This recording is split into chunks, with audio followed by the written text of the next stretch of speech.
네, 안보와 정치 분야 토크 시작합니다. 전문가 세 분 오늘도 모셨습니다.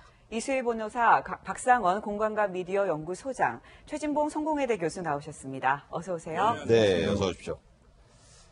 이 사드 문제, 임시 배치지만 문재인 대통령이 이 문제에 대해서는 좀 침묵을 지켜왔는데 물론 외국 순방 중이었기도 하지만 어젯밤에 드디어 공식 첫 입장을 밝혔습니다. 핵심 부분을 간추렸습니다. 함께 들어보시죠. 네, 현 상황에서 우리 정부가 취할 수 있는 최선의 조치다.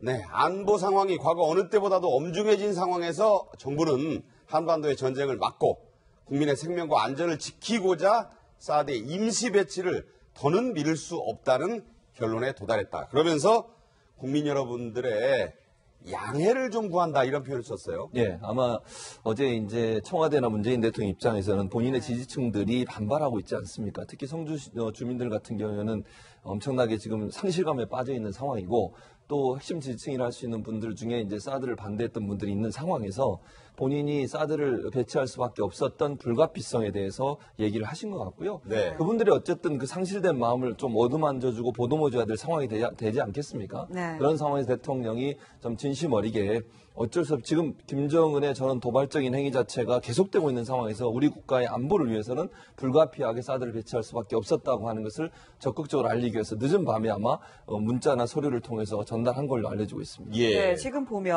원래 문재인 대통령이 입장을 내놓을 것이다라는 것은 좀 예상이 됐었어요. 하지만 러시아 귀국 후 하루 만에 이 참모들도 이렇게 빨리 나올 줄은 몰랐다라고 얘기할 정도로 좀 신속하게 나왔거든요. 어쨌든 최 교수님 말씀하셨듯이 이 사드를 주로 반대했던 그 국민들은 문재인 대통령의 지지층이 많습니다. 지지층 내에서 이제 반발이 나오는 것이고 또 최근 보면 여론조사 대통령 여론조사 첫 번째는 60%대로 떨어진 조사 결과도 나오고 그렇죠. 예. 어쨌든 지지층을 좀 달랠 필요가 있다. 이 부분을 좀 화급하게 느낀 게 아닌가 이런 생각이 듭니다. 어쨌든 그 사드 문제는 문 대통령 입장에서는 일종의 잔혹사죠. 지금 이 문제가 국어 시절부터 했는데 어쨌든 지지층의 반발이 대통령의 한 발 빠른 어떤 입장 표명을 좀 불러낸 게 아닌가 이런 생각이 듭니다. 네.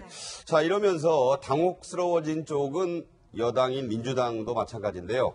지난해 사드 반대 집회가 성주 현지에서 아주 치열했었을 때 의원들이 많이 내려갔잖아요. 그때 장면 잠깐 보면서 얘기 나누겠습니다. 지금 머리에 가발까지 쓰고 지금 하는 그런 장면인데 표창원 의원 또 손혜원 의원 모습 보이죠? 이수희 변호사님. 네. 저때 여러 얘기들이 나왔잖아요. 그렇게 또 뜨겁게 반대했는데 지금 또 어떻게 이게 정권 잡기 전인 거죠, 저 모습은. 그 정권 잡기 전이었고, 그때는 뭐 사드 전자파에 뭐 몸이 튀겨진다, 뭐 이런, 지금으로 보면 말도 안 되는 그런 낭설들을 국회의원들까지도 했었단 말이죠. 그렇죠. 그런데 지금, 저는 문재인 대통령이 이제 사드 임시 배치라고 해서 이제 임시라고 하는 이런 좀 뭐랄까 고민이 굉장히 깊은 거죠. 본인 입장에서도, 고정 지지층이 있는데, 그리고 선거운동 때 분명히, 대안이 있다라고 얘기를 했단 말이에요. 중국에 대해서도 미국에 대해서도 뭐 대안이 있고 그리고 사드도 그 국회 그 의결을 거쳐야 된다고 생각한다고 확고하게 얘기를 했다가 지금 뭐 6차 핵실험이라는 변수가 생기긴 했지만 그걸 예상 못했다면 그것도 문제긴 한데 여하튼 뭐 변수에 따른 이런 조치를 하는 거는 저는 대통령으로서 마땅히 해야 할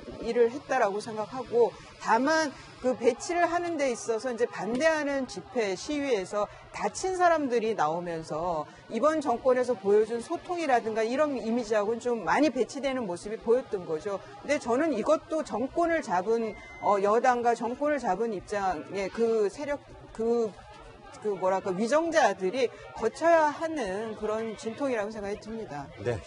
자, 사드 배치 문제와 관련해서 어제 현장을 내려간 사람이 있습니다. 방송인 김재동 씨, 성주 집회 때에도 계속해서 의견을 밝혔는데 현지에서 그 주민분들, 특히 할머니들의 항의를 받았다. 이거 무슨 얘기인가요? 그러니까 할머니들 입장에서는 본인들 이렇게 지금 그렇게 반대하고 골병 들고 얼마나 오랫동안 저기 사드 반대 집회를 했습니까? 그런데 왜 이렇게 늦게 왔느냐 이런 얘기예요. 김재동 씨가 사실은 잘 아시는 것처럼 사드 반대 집회에 항상 내려가서 연설도 하고 또 그분들과 함께 소통도 하고 이런 부분이 있었지 않습니까? 아마 그런 서운한 마음을 김재동 씨한테 아마 전달한 것 같고 그러니까 김재동 씨가 미안하다 정말 미안합니다 하고 100번 철번 할머니 할아버지도 말씀이 맞습니다. 네. 저한테 욕하실 게 있으면 다 하세요.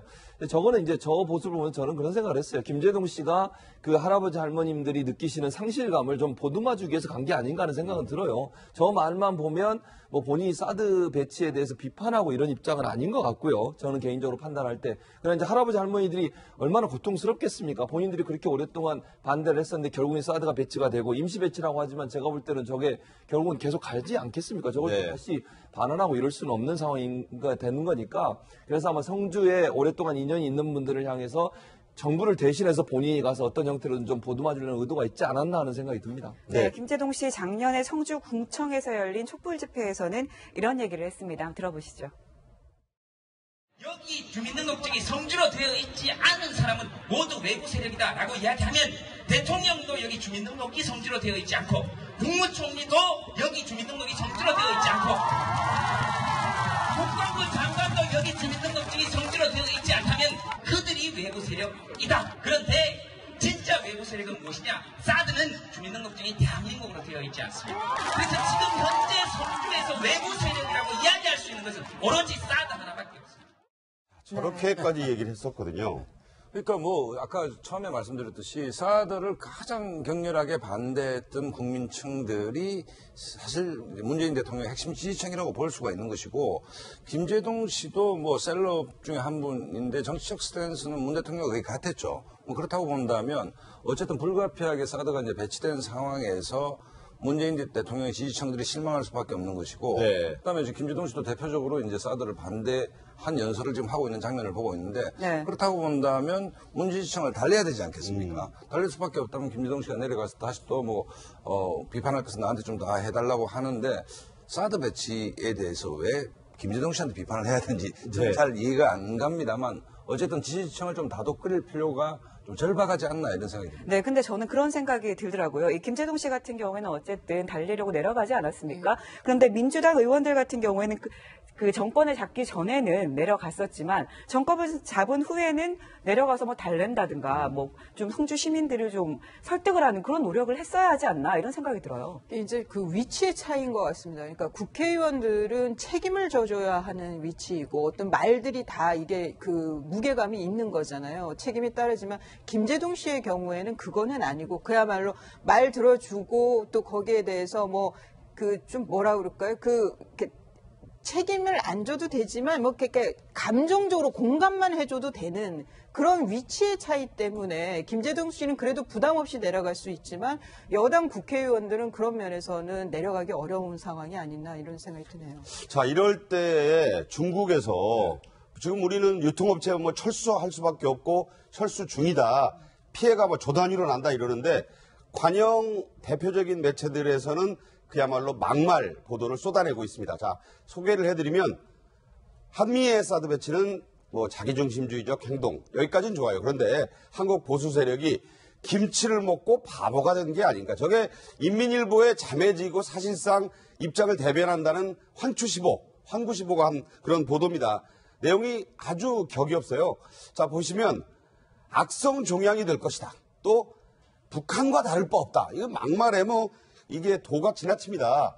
그래서 이 우리 대사관이 이거 대응 안 하면 우리는 뭐 아무 얘기도 안 하는 거 아니냐 해서 대사관 측에서 공식 서한을 보냈죠? 네, 그렇습니다. 대사관 측에서 신문사가 다양한 시각과 논리를 개진하는 것은 마땅히 보장이 돼야 하는 언론의 자유지만 너무 격식과 품위 있는 용어를 사용해야 된다. 너무 그런 책임 있는 언론의 의견이 격식이 없는 거 아니냐 이렇게 비판을 했거든요. 정말 저걸 보면 저도 너무 화가 났는데요. 네. 한구시보가 방금 말씀하신 것처럼 거의 관영 매체예요. 네. 공산당의 입장을 대변하고 중국 정부의 입장을 대변하는 매체 아니겠습니까? 언론사가 그렇게 운영하는 것도 웃기다고 생각하고요. 국영 매체죠, 그러니까. 그러니까 정부의 입장을 계속 대변하는 관영지 아니겠습니까? 그런데 그렇다고 하면 더더욱 외교 관계에 있어서 외교의 어떤 예의를 지켜야 되는 거 아닙니까? 어디다 대고 죄송합니다. 네. 어디다 대고 우리나라 정부에 대해서 저런 막말을 할 수 있는지 네. 이해가 안 되고요. 김장은 세계 유네스코, 유엔 유네스코가 인정한 인류 무형 문화유산입니다. 아주 치졸한 비판이에요. 저런 그러니까요. 거는. 그런 김치를 대놓고 저렇게 바보가 됐다고 얘기하고 이런 얘기하고 또 한 가지 말씀드리면 지금 본인들의 그 주석이라고 하는 시진핑 주석의 그 영부인 되시는 펑리위안도 펑리위안 여사. 그렇게 얘기했어요. 김치를 5번 시도했다. 그중에 3번 실패했다. 시진핑도 김치를 아주 좋아한다. 이런 발언을 했습니다. 그러면은 저 말을 그대로 인용해서 제가 말씀드릴게요. 시진핑 주석도 그러면 바보가 됐습니까? 아, 네. 저런 발언을 하시는 것은 정말 잘못됐고 예교상에도 정말 무례한 그런 태도라고 보여집니다. 네. 자, 이게 말이죠. 국내용이다, 정권 연장용이다 이런 얘기가 나오는 것이 시진핑 주석이 주석을 5년 더 하느냐 여부가 다음 달에 결정나는데 반대파들이 하도 걸고 넘어지니까 가장 한미일 동맹의 약한 고리인 한국을 때리는 거다. 어떻게 보십니까? 지금 전임대 앞두고 있죠. 앞두고 있는데 중국 국내 정치적 상황이 뭐 어떻게 돌아가는지는 알 수가 없으나 황구 15의 저의 얘기는 그야말로 그 중국 정치의 수준을 전 세계에 보여주는 것 아니겠습니까? 네. 상대 나라를 비판할 때 저런 정도의 수준 가지고 비판한다는 얘기는 거꾸로 중국의 수준이 저것밖에 안 된다는 것이고 그다음에 저걸 바라보는 전 세계 국민들이 중국을 어떻게 바라보겠습니까? 그렇기 때문에 뭐 어떤 나라든지 국내 정치적인 다양한 이유가 있을 수는 있지만 상대국을 비판할 때 비판의 수준이 그 나라의 국격 아니겠습니까? 그렇다고 본다면 중국이 보여주는 최근의 어떤 수준들은 그야말로 강대국이 맞나 할 정도로 그런 것이고 우리도 지금 경제적 피해를 보고 있지만 장기적으로 봤을 때 대한민국 국민 또는 민주주의 국가의 국민들이 봤을 때 중국을 어떻게 생각할 것인가 장기적으로 보면 중국에 이룰 것이 하나도 없다는 생각이 듭니다. 자, 돈이 많고 무기가 많다고 강대국이 되는 게 아니다. 이런 예에서 볼 수 있지 않나 싶고요.